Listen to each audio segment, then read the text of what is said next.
बहुत से लोग कहते हैं कि डॉक्टर भीमराव अंबेडकर वकील थे, फिर भी भगत सिंह का केस क्यों नहीं लड़े।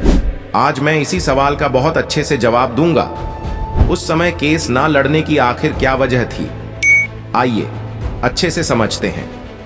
भगत सिंह को जब पहली बार 29 मई से 4 जुलाई 1929 के दौरान पुलिस ने गिरफ्तार किया तो उन्होंने लाहौर पुलिस स्टेशन में सवालों का जवाब देते हुए बंबई काउंसिल में 1926 को नूर मोहम्मद द्वारा दिए गए भाषण का हवाला देते हुए कहा था कि जब तक तुम एक इंसान को पानी पीने देने से भी इनकार करते हो, जब तुम उन्हें स्कूल में भी पढ़ने नहीं देते, तो तुम्हें क्या अधिकार है कि अपने लिए अधिक अधिकारों की मांग करो। जब तुम एक इंसान को समान अधिकार देने से भी इनकार करते हो तो तुम अधिक राजनीतिक अधिकार मांगने के कैसे अधिकारी बन गए।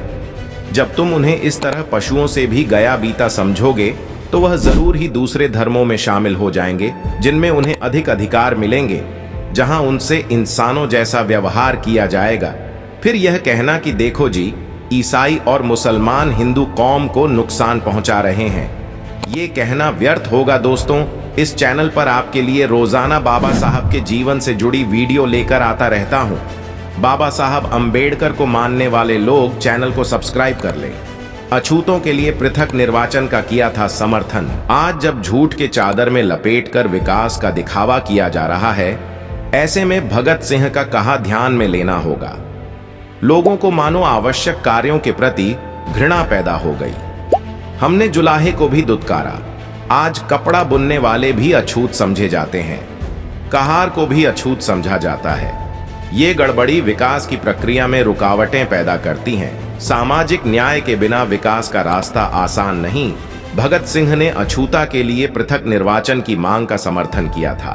23 मार्च 1931 को भगत सिंह अपने साथियों के साथ फांसी पर चढ़ा दिए गए। यदि वे जीवित रहते तो 1932 में पूना पैक में वे अंबेडकर का समर्थन करते। भगत सिंह ने लिखा है, अछूतों को उनके अलग अधिकार उन्हें दे दो, और असेंबली यो का कर्तव्य है कि वे स्कूल, काइंडनेस, कुएं तथा सड़क के उपयोग की पूरी स्वतंत्रता उन्हें दिलाएं। जुबानी तौर पर नहीं वरन साथ ले जाकर उन्हें कुओं पर चढ़ाएं। उनके बच्चों को स्कूलों में प्रवेश दिलाएं। उनके अपने जनप्रतिनिधि हों, वे अपने लिए अधिक अधिकार मांगे। आत्मगौरव बढ़ाने के लिए दी चुनौती। सामाजिक समता की स्थापना के लिए अछूतों को चुनौती देते हुए भगत सिंह कहते हैं कि अछूत कहलाने वाले असली जनसेवकों तथा भाइयों, उठो, अपना इतिहास देखो। गुरु गोविंद सिंह की फौज के असली शक्ति तुम ही थे। शिवाजी तुम्हारे भरोसे पर ही सब कुछ कर सके, जिस कारण उनका नाम आज भी जिंदा है। तुम्हारी कुर्बानियां स्वर्ण अक्षरों में लिखी हुई हैं। तुम पर इतना जुल्म हो रहा है, असल में स्वयं कोशिशों की ये बिना कुछ भी ना मिल सकेगा। तुम असली सरवारा हो, संगठनबद्ध हो जाओ, सामाजिक आंदोलन से क्रांति पैदा कर दो तथा राजनीतिक और आर्थिक क्रांति के लिए कमर कस लो। सवाल का मकसद है दुष्प्रचार। सोशल मीडिया पर अक्सर सवाल पूछा जाता है कि अंबेडकर वकील थे तो भगत सिंह का केस क्यों नहीं लड़ा। ये सवाल व्यंग, नफरत या आक्रोश अथवा जिज्ञासावश में पूछा जा सकता है। सवाल प्रथम दृष्टया उचित लगता है, परंतु अक्सर इसका मकसद दुष्प्रचार होता है। इसका सटीक जवाब जानने से पहले हमें हालातों को जानना होगा। 23 मार्च 1931 को भगत सिंह को फांसी दी गई थी। ये वह दौर था जब शूद्र, अतिशूद्र या यूं करें कि कर जब स्कूल जाते थे तो उन्हें स्कूल के बाहर दरवाजे के पास बैठकर पढ़ाई करना पड़ता था। क्योंकि भगत सिंह सिख थे तो उन्हें यह दंश झेलना नहीं पड़ा। शिक्षित होकर अंबेडकर जब नौकरी करने बड़ौदा गए तो उन्हें किराए पर होटल, धर्मशालाएं, कमरा तक नहीं मिला। जब वे सिडनम कॉलेज में प्रोफेसर बने तो बच्चे उनसे पढ़ने के लिए राजी नहीं हुए। ऐसे में जून 1923 से अंबेडकर ने वकालत का काम शुरू किया। उन्हें बार काउंसिल में भी बैठने के लिए जगह नहीं दी गई। अस्पृश्यता के चलते अंबेडकर को केस नहीं मिल पाते थे। एक गैर ब्राह्मण अपना केस हार जाने के बाद अंबेडकर के पास आए तो उनके केस की जीत ने उन्हें ख्याति दी। लेकिन वकालत अंबेडकर की रोजी रोटी नहीं थी। जातिवाद के कारण केस नहीं मिलने पर उन्होंने बाटली बॉयज अकाउंटेंसी में लेक्चरर का काम शुरू कर दिया। उस समय के हालातों को जानना जरूरी है। यह वह दौर था जहां किसी अछूत के छूने भर से हिंदुओं का धर्म भ्रष्ट हो जाता था। इस दौर में आर्थिक जद्दोजहद के बीच जब कोई केस देने के लिए तैयार ना हो, वहां भगत सिंह का केस अंबेडकर द्वारा न लड़ने का बेतुका तर्क पेश करना महज मूर्खता है।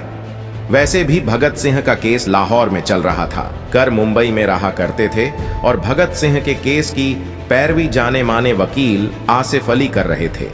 वकालत के क्षेत्र में उनका दबदबा था।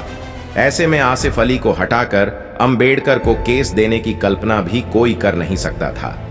आरएसएस के गोलवलकर के मित्र भगत सिंह विरोधी भगत सिंह के खिलाफ जहां सुप्रसिद्ध वकील आसिफ अली पैरवी कर रहे थे, वहीं अंग्रेजों की तरफ से पैरवी करने वाले ब्राह्मण वकील का नाम था सूर्य नारायण शर्मा।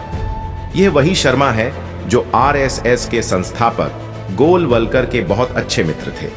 याद रहे कि अंबेडकर ने 150 वर्षों की अंग्रेजों की राजनीतिक गुलामी के मुकाबले में 2500 वर्ष से भी अधिक की सामाजिक गुलामी को नष्ट करने के लिए अपना जीवन न्योछावर कर दिया। ऐसे में आजादी की लड़ाई को लेकर जहां क्रांतिकारियों का नाम बहुत ही गर्व से लिया जाता है, वही देश की आजादी के लिए सर्वश्रेष्ठ स्थान पर डॉक्टर भीमराव अंबेडकर का नाम बहुत ही अभियान से लिया जाता है। इस बात का एक पहलू यह भी है कि जिस समय संपूर्ण देश में एकमात्र का छठ वकील के तौर पर अंबेडकर की पहचान थी, तब भी उन्हें कैसे नहीं मिल पाए। आर्थिक तंगी के चलते प्रोफेसर की नौकरी करनी पड़ी। ऐसे में भगत सिंह का केस स्वयं फैलकर मुंबई से लाहौर जाकर लड़ना किसी भी दृष्टिकोण से सुविधाजनक नहीं नजर आता। यदि कैसे करना ही चाहे तो मशहूर वकील आसिफ अली से कैसे वापस लेकर अंबेडकर को सौंपने का कोई टारगेट मुद्दा नजर नहीं आता। एक पहलू यह भी है, जहां ब्राह्मण वकील अंग्रेजों की पर भी कर रहे थे, वहां देश में अनेक नाम चाहिए। वकील क्या तमाशा देख रहे थे, जबकि वर्ष 2013 में पाकिस्तान के वकील इम्तियाज कुरैशी में भगत सिंह का केस को दोबारा खुलवाया। इसकी पर भी अब्दुल रशीद नेक 2014 में अब्दुल ने एक फिर की कॉपी मानी तो पता चला कि एक फिर में भगत सिंह का नाम ही नहीं है। उन्हें केवल रजिस्टर के आधार पर ही फांसी दे दी गई। और अब अंत में यही कहूंगा कि अंबेडकर की निष्ठा व कार्य को लेकर समय समय पर मनवादियों द्वारा सवाल उठाया जाना एक आम बात है, लेकिन आप सबको उतनी ही सजगता से सभी तरह के आरोपी का प्रति उत्तर देते आना चाहिए। इसके लिए लगातार कौन सा वालों का पीछा करते हुए उसकी गहराई में जाने का विवेक निर्माण करना चाहिए। सवाल भले ही बचकाने हो, लेकिन उसे पूछने वाले व्यक्ति का मकसद यदि डॉक्टर अंबेडकर के चरित्र का हनन का हो, तो हमें चुप और शांत होकर सवालों से मुंह मोड़ लेना ठीक नहीं है। डॉक्टर अंबेडकर के लिए अंग्रेजों की 150 वर्ष की गुलामी से कहीं अधिक जरूरी मुद्दा था 2500 वर्ष की सामाजिक व वर्ण व्यवस्था से उपजी जातिवादी गुलामी व्यवस्था को समाप्त करना बहुत ही जरूरी लड़ाई उन्होंने लड़ा। अब हम क्यों चुप रहे, जरा सोचिए दोस्तों। आज के वीडियो में बस इतना ही। इस चैनल पर सभी बहुजन महापुरुषों का छोटी बड़ी जानकारी लेकर आता रहता हूं। यदि आप बाबा साहब को पसंद करते हो तो हमारे इस चैनल को सब्सक्राइब जरूर करें। जय भीम, जय भारत, जय संविधान।